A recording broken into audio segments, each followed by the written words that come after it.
오늘은 2019년도의 마지막 주입니다. 오늘로 2019년이 끝나고 다음 주 이 시간이 되면 2020년 첫 주가 됩니다. 그래서 오늘은 지난 한 해를 돌아보는 성찰의 말씀을 좀 나누려고 하고, 오늘 말씀을 통하여 오늘 말씀이 여러분 마음에 꼭 다가서기를 원하고요, 오늘 말씀을 통하여 우리 모두가 한층 성숙해지는 그런 귀한 시간이 되어서 그 성숙으로 말미암아 새로운 문을 열 수 있는 우리 모든 성도가 될 수 있기를 주의 이름으로 축원합니다.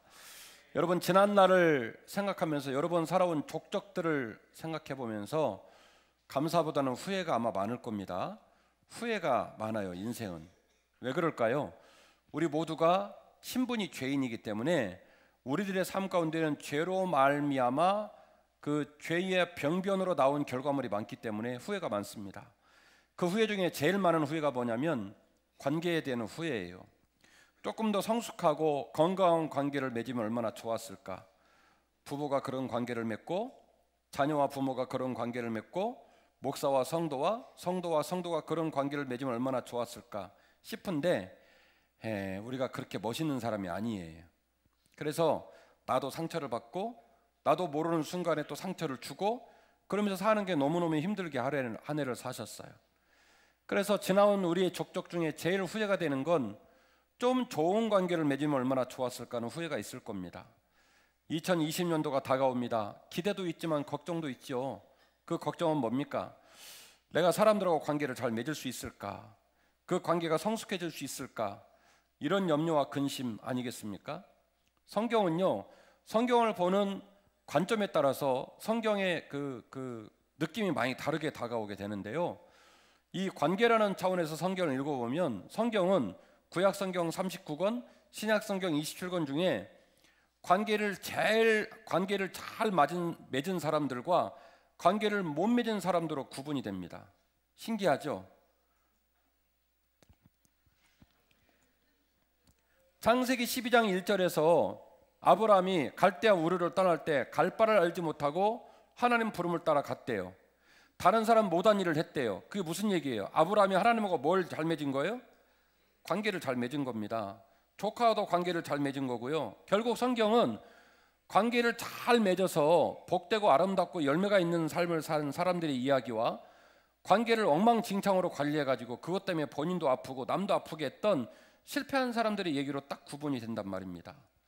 그러니까 오늘 말씀은 지난날의 족적에 있었던 우리의 관계를 좀 성찰하고, 앞으로 살아가는 삶 가운데 우리가 소망도 있고 기대도 있지만 그 소망과 그 기대가 진짜 감사가 되기 위해서는 그렇게 마음을 먹었다고 되는 일이 아니에요.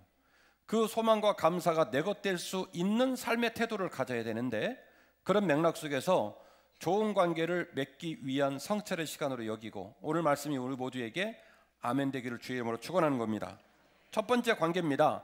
주와의 관계는 친밀함을 유지함이 가장 중요합니다. 관계라고 하는 것은요, 관계가 좋을 때는 붙고 관계가 안 좋을 때는 떨어집니다.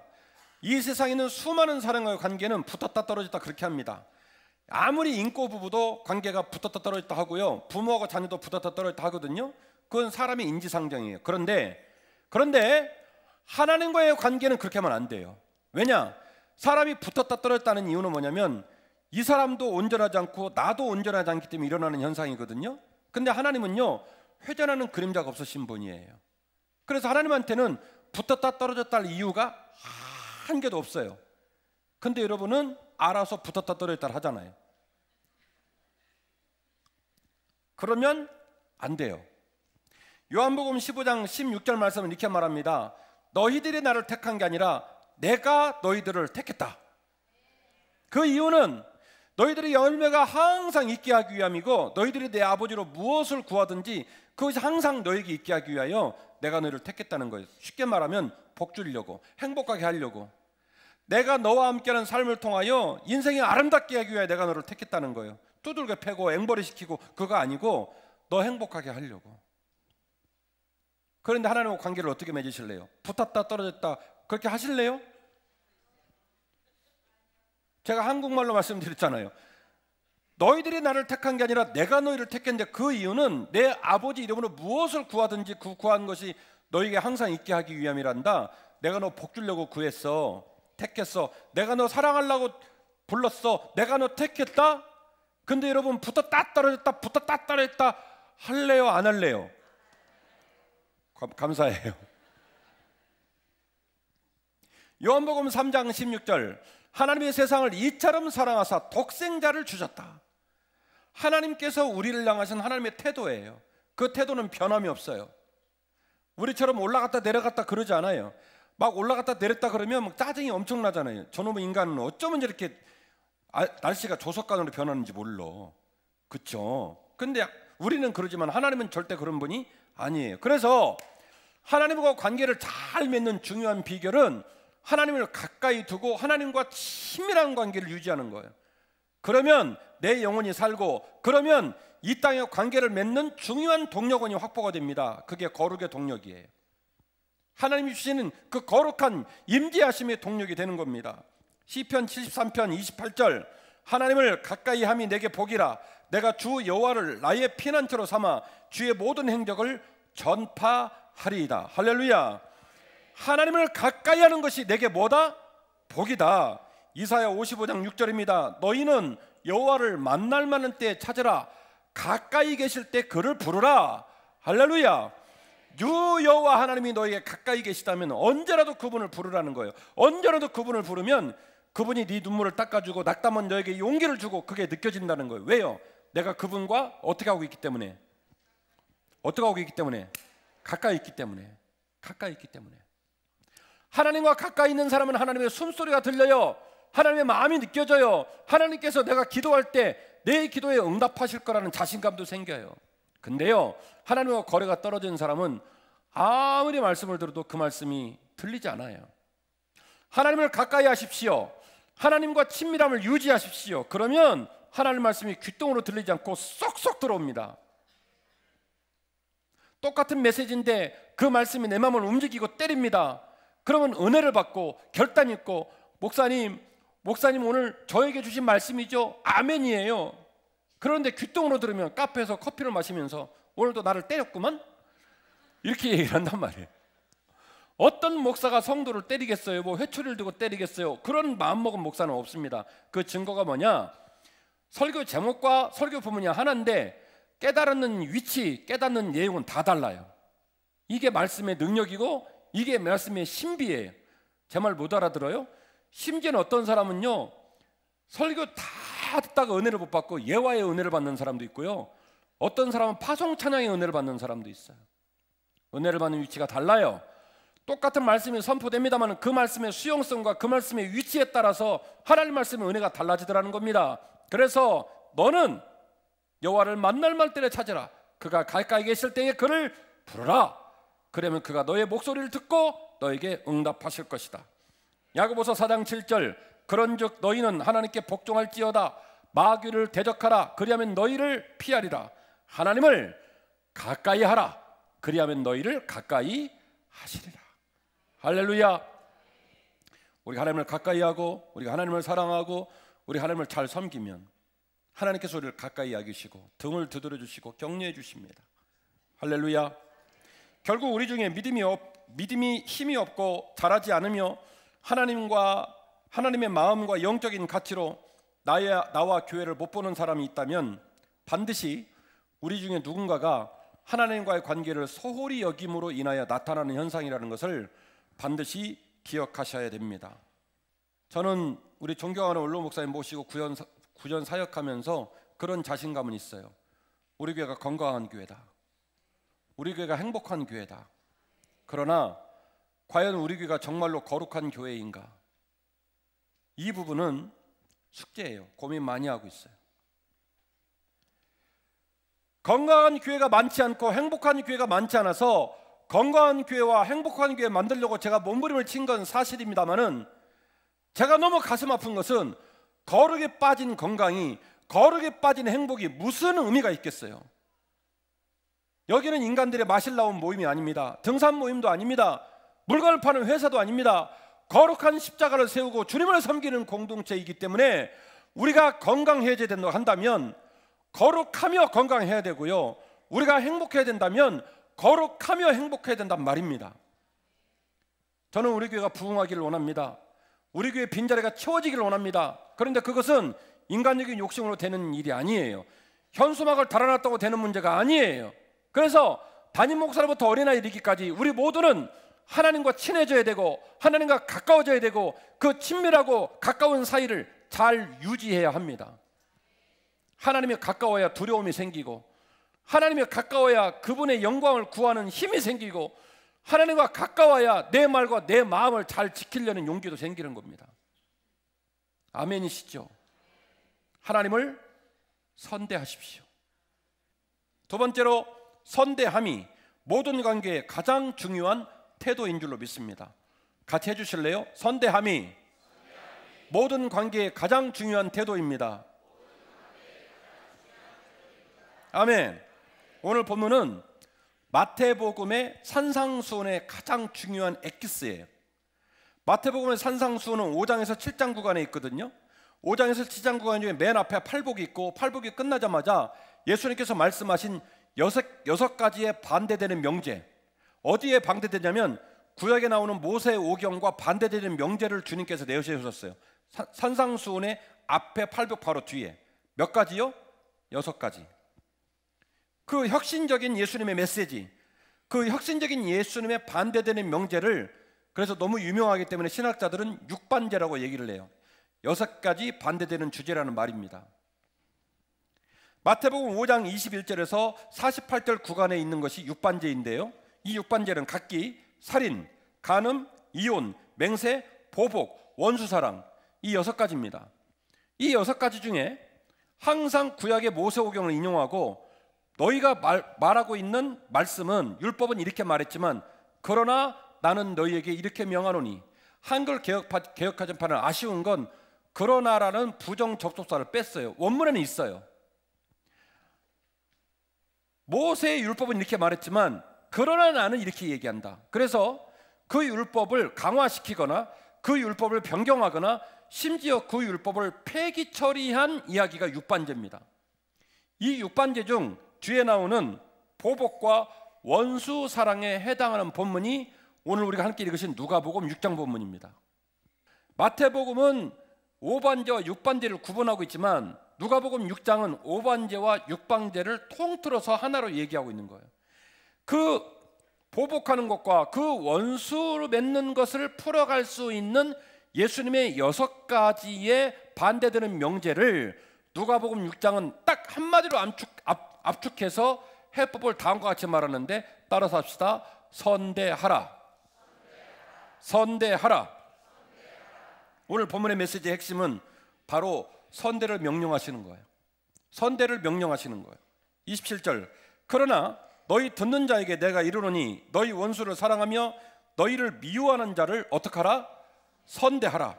너희를 저주하는 자를 위하여 축복하며 너희를 모욕하는 자를 위하여 기도하라. 너희 뺨을 치는 자에게 뺨을 돌려대며 너희 겉옷을 빼앗는 자에게 속옷을 거절하지 말라. 내게 구하는 자에게 주며 내 것을 가져가는 자에게 다시 달라 하지 말라. 읽다가 시험 받아요. 별꼴을 다 보겠네. 그거 못 본 걸로 해야지. 이렇게 되는 거예요. 누가복음 6장은 우리가 받아들일 수 없는 문장들을 기록해 놨어요. 여러분을 흉보지 않습니다. 왜냐하면 제 스스로가 감당이 어렵기 때문에. 제가 20년 넘게 목회했거든요. 아직까지 원수를 사랑하라는 설교를 못 해봤어요. 자신이 없어요. 그러나 우리가 한 가지 기억해야 됩니다. 우리 주 하나님께서 너희들이 인류를 사랑하고 복음을 증가하는 삶을 살아갈 때에 그 인류를 향한 사랑의 끝이, 그 바운더리의 끝이 어디까지 가야 되냐면 네 원수까지라도 사랑해야 한다는 명제가 있다는 것을 절대로 잊어버리면 안 돼요. 여러분이 예수를 잘 믿는다고 말합니다. 여러분이 나름대로는 신앙생활을 잘해볼 거라고 말합니다. 그런데 여러분 너무나 쉽게 사람들을 미워하지 않습니까? 우리의 사랑의 최종적인 바운더리가 어디까지일까? 실천할 자신은 없지만 분명하게 알고 고백하셔야 돼요. 네 원수까지라도 사랑하라. 그런데 이 부분은 우리 주님 같지 않아서, 우리 주님은 실제로 그렇게 하셨어요. 못질을 막 하는데 그 병사들을 축복하셨잖아요. 스데반 집사도 그랬고 우리는 할 수는 없어요. 그러더라도 태도는 정확해야 돼요. 어디까지 갈지는 모르겠습니다. 우리가 원수를 사랑하는 것까지 갈 수 있을지는 모르겠습니다. 이건 자신이 없습니다. 그러나 중요한 거는 태도는 정확히 하셔야 돼. 네가 만나는 모든 자들을 어떻게 하라? 오늘 본문의 명제, 6번째, 5번째 명제, 보복에 관한 명제, 원수사랑의 명제, 한마디로 정리를 했다고 그랬죠. 네가 만나는 모든 사람, 보복과 원수사랑의 명제를 해결할 수 있는 유일한 키워드, 유일한 방점, 유일한 가치가 있는데 뭐하라? 모든 사람을 뭐하라? 모든 사람을 선대하라. 이게 해법이에요. 그래서 이 선대는 태도입니다. 태도. 선대를 행하되 그 선대의 능력이 원수를 사랑하는 것까지 미칠지는 모르겠으나, 그건 자신이 없으나 적어도 뭘 하라는 거냐면 선대하는 태도는 갖고 살라는 거예요. 그게 주님의 메시지입니다. 그리고 그 이유를 31절 말씀에 아주 명확하게 31절 말씀에 기록했는데요, 남에게 대접을 받고자 하는 대로 너희도 남을 대접하라. 할렐루야. 살다 보면 우리는 상처를 받습니다. 누구에게요? 사람에게 상처를 받아요. 아파요. 차라리 다리가 부러지는 게 나아요. 다리 부러지면 기부스에는 2달이면 붓습니다. 근데 사람에게 받은 상처는 시간이 갈수록 고름이 나고 아파요. 그래서 우울증에 걸린 사람, 대인기피증, 공황장애 오는 사람들이 있어요. 역지사지를 생각해야 돼요. 내가 사람 때문에 상처를 많이 받고 내가 사람과 함께 있는 일이 너무너무 부담이 된다는 생각을 하면 나는 다른 사람에게 어떤 존재일까를 생각해 봐야 돼요. 내 말버릇, 내 태도, 내 마음이 다른 사람들에게 매력이 있을까? 다른 사람 마음을 편하게 해줄까? 내가 다른 사람들에게 좀 덕이 있고 부드러운 사람인가? 생각해 보셔야 돼요. 오늘 주님은 누가복음 6장 말씀을 통하여 보복에 관하여 원수 사랑에 관하여 너희에게 내가 답을 하나 내놓는데 이 모든 걸 풀어갈 수 있는 유일한 해법은 그들을 선대하는 거다. 그런데 그 선대에 대한 강론적인 얘기를 읽으니 가슴이 벌렁벌렁해요. 뺨을 돌려대라고? 있는 거 다 주라고? 어떻게? 그런데 그 이유를, 너희가 남에게 대접을 받고자 하는 대로 먼저 너가 남을 대접하라는 거예요. 이 말은 무슨 얘기냐? 남 좋으란 얘기가 아니라 누구 좋으란 얘기다. 너 좋으란 얘기라는 거예요. 상처받고 싶지 않아요. 사람과 더불어 지내는 삶이 행복했으면 좋겠어요. 그러려면 나도 그에게 그런 사람이 되어주는 게 예의예요. 그게 ABC입니다. 여러분 마음속에 원수 있어요? 사실은 원수가 아니거든요. 그러니까 여러분 제가 질문하면 원수가 아니니까 나도 모르게 진심을 말하는 원수가 없다고. 근데 왜 원수를 마음에 둡니까? 아이러니하죠. 여러분에게 원수가 있습니까? 아니요, 없거든요. 머리로 딱 분석해보고 객관적으로 보면 원수가 없는 게 맞거든요. 대답은 잘해요. 근데 왜 마음속에는 원수가 그렇게 많아요? 섭섭한 사람, 관계가 좀 힘든 사람, 나하고 다른 사람이라고 디테일하게 말할 그 사람, 이렇게 언어를 쓰기 시작하면 그 사람이 존중이 돼요. 그 사람이 이해가 되기 시작해요. 근데 뭘 삼아요? 원수를 삼단 말이에요. 네가 누군가에게 대접받고 싶은 대로, 네가 행복하고 싶은 대로, 네가 살고 싶은 대로 그와 똑같은 마음으로 먼저 남을 그렇게 어떡하라? 남을 어떡하라? 선대하라. 남을 선대하는 게 먼저입니다. 남을 선대하는 게 내가 높아지는 일이고, 남을 선대하는 것이 내가 행복한 유일한 지름길이고 지혜고 방점이에요. 거꾸로 말씀을 드릴까요? 내 입술과 내 태도가 남을 선대하지 않아요. 그러면 여러분 점점 불행해질 겁니다. 왜? 내가 남을 함부로 미워하고 내가 남을 함부로 상처 주기 때문에 사람들은 상처를 받으면 첫 번째 반응은 그 사람을 멀리합니다. 더 안 다치고 싶으니까. 맞죠? 그 인지상정이에요. 가깝게 붙으면 찔르는데 누가 붙겠습니까? 떨어지죠. 말수가 줄어들어요. 그리고 그 세월이 지내지면 공격을 하기 시작합니다. 반드시 여러분, 이 세상의 모든 관계를 잘 맺는 유일한 지혜는 어떻게 하는 겁니까? 선대하는 거예요. 그리고 오늘 본문의 말씀은 주님의 가르침은 더 나아갑니다. 선택적 사랑과 선대가 과연 신앙의 명제가 될 수 있는가 질문을 던집니다. 선택적 사랑과 선택적 선대가 과연 신앙의 명제가 될 수 있느냐고 추상같이 주님이 우리에게 질문을 던져요. 32절, 너희가 만일 너희를 사랑하는 자만을 사랑한다고 한다면 칭찬받을 것이 무엇이냐? 그거는 누구도 잘하냐면 심지어 감옥에 있는 죄인들도 잘한대요. 제가 자주 쓰는 표현 유불리, 유리하냐 불리하냐, 나한테 유리하냐 불리하냐, 이해관계, 나하고 친하냐 안 친하냐, 이걸 가지고 사랑한다면 이건 누구도 잘한다고요? 너희들이 죄인이라 지적질하는 감옥에 있는 죄인도 그건 잘한대요. 너희가 만일 선대하는 자만을 선대하면 칭찬받을 만한 것이 무엇이냐? 죄인들도 이렇게 낸다는 거예요. 선대라고 하는 것은, 사랑이라고 하는 것은 친한 사람한테 하고 마는 게 아니에요. 교인들이 너무 안 모여도 담임 목사는 걱정이고요, 교인들이 너무 모여서 지네끼리 구석에 앉아서 막 속수덕거리면 굉장히 궁금해요. 가서 뭔 소리 하는지 듣고 싶어요. 왜냐? 그 모든 모습이 교회에 덕이 되지 않기 때문에 그렇습니다. 사람들 마음은 인지상정이에요. 특정 사람들하고 친하게 지내면 특정 사람들과 친하지 않은 사람 마음이 섭섭하고, 그리고 관계가 멀어집니다. 제가 말씀드리는 건 여러분들의 마음이 있는 그것이 무조건 잘못했다는 말씀을 드리는 게 아니라 지혜의 관점까지 우리가 성숙해져야 할 필요가 있다, 이 얘기를 좀 말씀을 드리는 겁니다. 특정 그룹하고 친해지면 무슨 일이 벌어지는 줄 아십니까? 특정 그룹에 있는 사람한테는 모든 것이 가능하고 모든 것이 은혜고 모든 것이 감사가 되고요, 특정 그룹이 아닌 사람한테는 되게 인색하는 행동을 하기 시작해요. 맞아요 안 맞아요? 맞죠? 자기도 모르게 그런 우에 빠지게 됩니다. 그래서 모든 사람과 두루두루 더불어 지내는 거예요.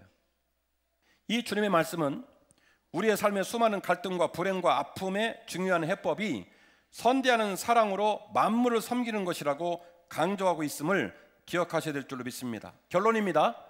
선대하는 한빛교회가 거룩하며 행복한 교회가 될 겁니다. 하나님을 선대하고, 누구를 선대하고? 사람을 선대하고, 그런 교회가 진짜 거룩하고 행복한 교회가 될 줄로 믿습니다. 오늘 말씀에 대한 구체적인 적용 3가지를 말씀드릴 겁니다. 반드시 기억해 주세요. 첫 번째, 하나님을 선대하고 가까이함이 신앙의 중요한 핵심인 줄로 믿습니다. 중직자가 먼저 믿음의 모범을 보여야 됩니다. 제가 오늘 선대라는 얘기를 했습니다. 선대하는 인격이 얼마나 고상한 인격인지 배웠습니다. 쉬워요 어려워요? 쉬워요 어려워요? 어려워요. 그래서 이 어려운 걸 몸소 해내는 모습을 누가 보여야 되냐면 중직자들, 믿음의 선배가 보여줘야 돼요. 중직자들이, 이 믿음의 선배들이 이 선대를 보이는 모습을 보고 믿음의 후배들이 말을 조심하고 행동을 조심하고 신앙에 가는 길에 격을 높입니다. 오늘 오후에 실천편을 설교하겠지만 기준을 높여야 돼요. 조금만 마음에 불편하면 그걸로 분당을 짓고 그걸로 부정적인 얘기를 유통하고 막 이렇게 되면 그게 길이 돼가지고 후배들도 그대로 따라서 해요. 하나님을 가까이 두십시오. 하나님을 선대하십시오. 그래서 내 생각과 내 언어와 내 뜻이 하나님 마음속에 있는 것들로 쏟아져 나오는 역사가 있기를 주의 이름으로 축원합니다. 두 번째로, 목회자와 선대함으로 좋은 관계를 만들어 가시기를 간곡히 부탁을 드립니다. 교회마다 교회의 특징을 갖고 있는 이유는 뭐냐면 담임 목사의 목회 철학이 다르기 때문입니다. 똑같은 성경 유신 유권을 기반으로 목회를 이어갑니다마는 교회마다 목회하는 방식과 컬러가 다 달라요. 왜냐? 담임 목사의 목회 철학이 다르기 때문에 그렇습니다. 세 번째로, 성도가 성도를 선대해야 될 줄로 믿습니다. 돈 많으면 돈 자랑할 수 있어요. 자식이 잘 나가면 자식이 잘 나가는 거 자랑할 수 있어요. 나도 모르게 한 번씩 나오는 건 모르겠지만 1년 52주 중에 50주를 돈 자랑하고 자식 자랑하고 집 자랑하고, 그거는 폭력입니다. 그 말 듣고 싶은 사람 한 명도 없어요. 선대해 주세요. 여러분이 선대할 시점이 뭐냐? 내가 말을 하고 있을 때 상대방이 곤란한 표정을 짓고 상대방이 막 얼굴에 홍조를 띠면 지금 내 말이 그 사람 마음에 상처가 되고 있다는 소리예요. 맞아요 안 맞아요? 무술 영달을 본다고 무슨 말을 할 때 상대방 표정이 낯세게 변하고 얼굴이 빨개지고 있다는 얘기는 끙끙 앓고 있다는 소리예요. 그러면 멈춰야죠. 맞아요, 안 맞아요? 그건 예의잖아요. 하고 싶은 얘기가 있어서 상대방이 끙끙 앓으면 그를 불쌍히 여기고 좀 멈춰줘야죠. 멈춰주면 일을 못합니까? 얼마든지 할 수 있잖아요. 그건 욕심이에요. 칭찬하는 말은 남에게 전달할 때 변조가 될까요, 안 될까요? 칭찬하는 말 알긴 잘하시네? 변조가 안 돼요. 심지어 줄어들어요.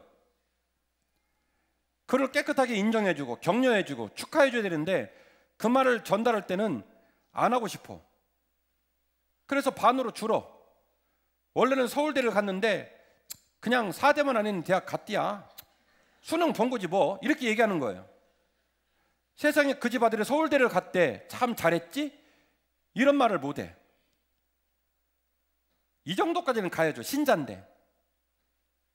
아니 그 집 아들 대학교 어떻게 됐대? 4대만 안에 갔겠지 뭐. 수능 뭐 대충 들어가. 지금 제가 웃자고 하는 얘기 같죠? 실제 그러고 살아요. 칭찬하는 말은요 변조가 안 돼요. 점점 줄어들어요. 길게 가지도 않아요. 그런데 남을 헐뜯는 말은요 변조가 되기 시작하는데 감기 기운이 있다는 얘기가 가면 폐렴이 되고요. 폐렴이 한 칸 넘어가면 폐암이 되고요. 4사람째는 파서 땅에 묻습니다. 자기가 장례식에 참여하고 왔다고 얘기를 합니다. 웃자고 하는 얘기 같죠? 수화기를 귀에다 오래 대고 있으면요 귀에서 물이 나와요. 왜냐? 이게 뜨겁거든요. 수분 때문에 물이 나와요. 그런데도 수화기를 내려놓지 않아요. 남을 헐뜯는 뒷담화가 재밌어서. 뒷담화.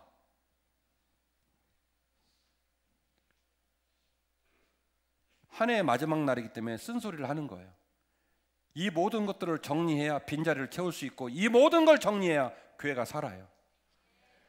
세상에서 이런 일로 지긋지긋하게 상처를 받는데 왜 교회에 와서도 그러느냐 말이에요. 한국말은 놀라운 말이라 똑같은 이야기도요 단어를 3개만 빼버리면 다른 얘기가 돼버립니다. 하고 싶은 대로 변조를 해서 전달을 해요. 상대방이 그렇게 상처를 받는데도 불구하고 멈추질 않아요. 거꾸로 말씀을 드리면 여러분 얘기를 얼토당토 않게 전하는 자들 때문에 여러분이 얼마나 상처를 받습니까? 그렇게 상처받았던 여러분의 마음을 기억하면 남의 이야기를 입에 올릴 때는 매우 조심하셔야 돼요. 지금 이 현대 사회는요 성령보다 강력한 영이 있으니 카톡의 영이에요. 어떨 때는 카톡을 없애버렸으면 좋겠어요. 복사도 쉬워. 남에게 전달하기, 본문 복사하기, 전체 복사하기. 비극이 비극. 그 사람에게 그 상황에 대해서 해명할 기회조차 주지 않고 수많은 사람이 글을 나눕니다. 비극이에요. 세상의 풍조가 그런다 할지라도 우리까지 그래서는 안 됩니다. 실제적 적용은 3가지를 말씀드렸습니다. 누구를 선대하라? 하나님을 선대하라. 누구를 선대하라? 목회자를 선대하라. 누구를 선대하라? 성도를 선대하라. 다시요. 누구를 선대하라? 하나님을 선대하라. 누구를 선대하라? 목회자를 선대하라. 누구를 선대하라? 성도를 선대하라. 이 실천적인 3가지만 가지면 우리 교회 살아요. 그동안 우리에게 썼던 수많은 속상한 얘기, 상처, 어려움 이 3가지면 끝나요. 솔직히 상대방 입장을 좀 한 번만 생각해주면 넘어갈 수 있는 일들을 안 넘어가잖아요. 오늘 설교 제목은 선대하라였습니다. 반드시 선대하는 영성이 우리 모두에게 있기를 원합니다. 우리 교회가 하나님을 선대하고 사랑하는 교회이기를 바랍니다. 우리 교회가 목회자를 선대하고 사랑하는 교회이기를 바랍니다. 우리 교회가 성도를 선대하고 사랑하는 교회이기를 바랍니다. 그렇게 될 때에 그렇게 볼멘 소리로 말하는 거룩한 교회, 건강한 교회, 행복한 교회, 꿈이 아니라 현실이 되어 우리에게 다가오게 될 줄로 믿습니다.